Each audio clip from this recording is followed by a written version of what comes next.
হিমন্ত মামাক বাৰুকৈ এহেকা দিলে আমাৰ লুইনজ্যোতি ডাঙৰীয়াই সাংঘাতিক এটা মন্তব্য প্ৰদান কৰিছে। কি কৈছে আপোনালোকে শুনিলে মানে হাঁহি হাঁহি একদম পেট বিষাই যাবা। সাংঘাতিক এটা মন্তব্য দাঙি ধৰিছে লুইনজ্যোতি ডাঙৰীয়াই। মানে কি কৈছে জানেনে? যিহেতু কৈছে মামা কৈছে মামা একদম বোলে মাটি লোভিয়া আৰু লগতে এবাৰ ৰাহুল গান্ধী আহি উপস্থিত হ'ব। যিহেতু ৰাহুল গান্ধী অহা দেখি এতিয়া আমাৰ মামা বোলে একদম ভয়ত বোলে কঁপনি উঠিছে। এই ভাষ্যটো শুনিলে আপোনালোকে একদম মানে হাঁহি হাঁহি পেট বিষাই যাব। বেছি দেৰি নকওঁ, মুঠতে আপোনালোকে এই ভাষ্যটো শুনাই ল'ব চেষ্টা কৰিছোঁ। মুঠতে এই ভাষ্যটো শুনি লওক, তাৰপাছত মানে মোৰ নিজৰ এই লুইনজ্যোতি ডাঙৰীয়া মন্তব্যটো শুনি মোৰ বিৰাট হাঁহি উঠিছে। মানে এইবাবে আপোনালোকৰ মাজতে মই শ্বেয়াৰ কৰিছোঁ এই ভিডিঅ'টো বোলে আপোনালোকে শুনকচোন বাৰু। এই লুইনজ্যোতি ডাঙৰীয়াই যিটো মন্তব্য প্ৰদান কৰিলে আমাৰ হিমন্ত মামাৰ ওপৰত, হয় হিমন্ত মামাৰ ওপৰত যিখিনি কথা কৈছে একদম সঁচা কথা কৈছে লুইনজ্যোতি ডাঙৰীয়াই। যিহেতু মামাৰ কথা সকলোৱে গম পায়, মামা কেনেকুৱা ধৰণৰ মানুহ, অকল নিজক লৈ ব্যস্ত, নিজে কেনেকৈ দালাল মানে কেনেকৈ পইচা ঘটো, কেনেকৈ মাটি ঘটো, কেনেকৈ কি কৰোঁ সেইখিনি নিজৰখিনি মানে চিন্তা কৰি থাকে তেওঁলোকৰ পৰিয়ালে। সেইবাবে লুইনজ্যোতি ডাঙৰীয়াই সেইটোকে মন্তব্যটো প্ৰদান কৰিছিলে। গতিকে আপোনালোকৰ মাজত শুনাই ল'ব চেষ্টা কৰিছে এই মন্তব্যটো। গতিকে শুনো আহক এই মন্তব্যটো। যে এইবাৰ ভেটি উচন হ'ব বুলি ভয় খায় আৰু দিল্লীত চৰকাৰ হ'লে তেওঁৰ যে অৱস্থা বেয়া হ'ব। সাৰদা, তেওঁৰ লুই বাৰ্জাৰ, উত্তৰ কাছাৰ এইবোৰ আহি যাব আৰু এইবোৰ কয়লা চিণ্ডিকেটৰ গোটেই কথা বতৰাবোৰ এইবোৰ গোটেইবোৰ যেতিয়া আহি যাব, সেইকাৰণে ভয়ত মুখ্যমন্ত্ৰীয়ে মানে থৰহৰি কম্প মানে সেইকাৰণে সদায় ৰেগুলাৰ তেওঁ প্ৰেছ মিট দিয়া আৰম্ভ কৰিছে। মুখ্যমন্ত্ৰী পৰিয়াল এতিয়া সাংঘাতিক মানে মাটি লোভীয়া পৰিয়াল, সকলোৱে দেখিছে।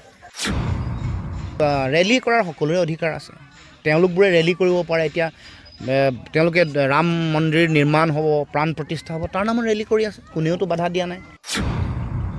আৰু জনতাৰ ন্যায় বিচাৰি কোনোবাই ন্যায় যাত্ৰা কৰিছে, ভাৰতক এক কৰিবৰ কাৰণে, অসম এক কৰিবৰ কাৰণে কোনোবাই যাত্ৰা কৰিছে, মানুহক জনসচেতনতাৰ সৃষ্টি কৰিছে, তাত মুখ্যমন্ত্ৰীয়ে বন্ধ কৰিব। এনেকুৱা স্বৈৰতান্ত্ৰিক মানসিকতাৰ মুখ্যমন্ত্ৰীটো মই আগত কেতিয়াও দেখা নাই। মন্ত্ৰী ডাঙৰীয়াক অত্যন্ত ভয় খাইছে। তেওঁৰ যিটো সংবাদমেলত তেওঁৰ বডি লেংগুৱেজ দেখিলেই বুজা যায় যে এইবাৰ ভেটি উচন হ'ব বুলি ভয় খায় আৰু দিল্লীত চৰকাৰ হ'লে তেওঁৰ যে অৱস্থা বেয়া হ'ব। তেওঁৰ পুৰণা গোটেই কথা বতৰাবোৰ আহি যাব। সাৰদা, তেওঁৰ লুই বাৰ্জাৰ, উত্তৰ কাছাৰ এইবোৰ আহি যাব আৰু এইবোৰ কয়লা চিণ্ডিকেটৰ গোটেই কথা বতৰাবোৰ এইবোৰ গোটেইবোৰ যেতিয়া আহি যাব, সেইকাৰণে ভয়ত মুখ্যমন্ত্ৰীয়ে মানে থৰহৰি কম্প মানে সেইকাৰণে সদায় ৰেগুলাৰ তেওঁ প্ৰেছ মিট দিয়া আৰম্ভ কৰিছে। মানে আমি কথাটো দেখিয়ে ৰাইজে গম পাইছে যে মুখ্যমন্ত্ৰীক কিমান ভয় খাইছে, ভয়ত তেওঁ কিমান ঘামিছে। দিল্লীত চৰকাৰ হ'লে কি অৱস্থা হ'ব মুখ্যমন্ত্ৰীয়ে নিজে ভাবি মানে নিশা টোপনি অহা নাই যেন আমাৰ অনুভৱ হৈছে। এইবাৰ ইণ্ডিয়া এলায়েন্সৰ ফলাফল অসমত কেনেকুৱা হ'ব বুলি আপুনি অনুভৱ কৰিছে? ভাল হ'ব, সমগ্ৰ ভাৰতবৰ্ষতে ভাল হ'ব। আৰু আমি জানো যে বিৰোধী শিবিৰৰ লগত 62% ভোট আছে। সেইটো খালি ঐক্যবদ্ধ কৰি ৰখাটোৱে দৰকাৰ, সেইটোৱে মূল নেৰেটিভ। দুটা নেৰেটিভ, যেতিয়া আমি বিৰোধী এক হৈ আছোঁ, 62% ভোট আমি ইউনাইটেড কৰি ৰাখিব পাৰিম, সেইটো তাতকৈ ষ্ট্ৰং নেৰেটিভ নালাগে। মুখ্যমন্ত্ৰীৰ দুৰ্নীতি, চিণ্ডিকেট ৰাজ আৰু কমিশ্যন ৰাজ আৰু তেওঁৰ পত্নীৰ কেলেংকাৰী, পুত্ৰৰ মানে মানি লণ্ডাৰিঙৰ যিটো কেলেংকাৰী ঘটনা, সেইবোৰেই আচলতে এইবাৰ আমাৰ বিৰোধী শক্তিৰ মূল নেৰেটিভ বা মূল শক্তি হ'ব, মূল ইছ্যু হ'ব। সেইবোৰক লৈ যদি আমি আগবাঢ়ি যাব পাৰোঁ, সাধাৰণ মানুহে মানে যেতিয়াই মুখ্যমন্ত্ৰী পত্নীৰ ভূমি কেলেংকাৰী আহিল, গোটেই সংবাদ মাধ্যমবোৰক বাধা দিছিল যে এইটো নুলিয়াব নিউজ। দুগৰাকী তেওঁৰ নন্দী ভিংগী দুগৰাকী আছে নহয়, সেই দুগৰাকীয়ে ফোন কৰে সংবাদ মাধ্যমৰ মালিকসকললৈ, এডিটৰসকললৈ ফোন কৰি বন্ধ কৰিবলৈ চেষ্টা কৰিছিল। কিন্তু তৎসত্ত্বেও মানুহৰ মাজলৈ গ'ল যে সকলো ভূমি আইন ভংগ কৰি মুখ্যমন্ত্ৰীৰ পত্নীয়ে এনেকৈ তেওঁলোকে মাটি অধিগ্ৰহণ কৰিছে। মুখ্যমন্ত্ৰী পৰিয়াল এতিয়া সাংঘাতিক মানে মাটি লোভীয়া পৰিয়াল, সকলোৱে দেখিছে। অসমৰ আটাইতকৈ এক নম্বৰ মাটি লোভীয়া পৰিয়াল বুলি ক'লে মুখ্যমন্ত্ৰী পৰিয়াল। য'তে মাটি তাতে বিচাৰে। যদি মাজুলী দেখিলে মাজুলী, তিনিচুকীয়া বাগান ইখনৰ পিছত সিখন লৈ আছে, মানে মাটি যেনে তেনে লাগে।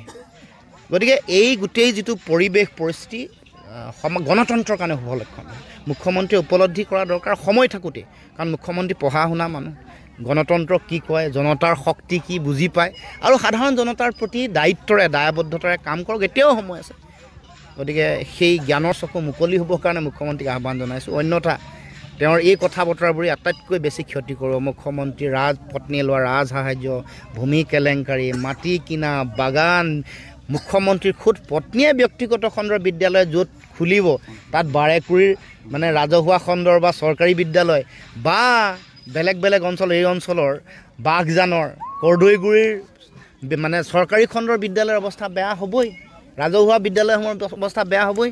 গতিকে এই কথা ৰাইজে উপলব্ধি কৰা মানে প্ৰেছ মিট দি এই কথা বতৰাবোৰ কৈছে এইটো তাৰ বহিঃপ্ৰকাশ মানে ৰেলী কৰাৰ সকলোৰে অধিকাৰ আছে তেওঁলোকবোৰে ৰেলী কৰিব পাৰে এতিয়া তেওঁলোকে ৰাম মন্দিৰ নিৰ্মাণ হ'ব প্ৰাণ প্ৰতিষ্ঠা হ'ব তাৰ নামত ৰেলী কৰি আছে কোনেওতো বাধা দিয়া নাই এইটো অধিকাৰ মানে চৰকাৰৰ জনবিৰোধী নীতিবোৰ ক'বলৈ ৰেলী কৰিবলৈ বাধা কোনেও দিব নোৱাৰে তেওঁলোক যাওঁতে মুখ্যমন্ত্ৰীয়ে ডিচিক ৰজা মহাৰজা আহি আছে নেকি বুলি গালি দিয়াৰ পাছত এতিয়া মুখ্যমন্ত্ৰী কনভয় আহিলে বন্ধ কৰি দিয়ে নিদিয়ে জনতাৰ ক্ষতি হৈছে নাই আমাৰবোৰৰ অহা যোৱা আমাৰ যদি কোনোবা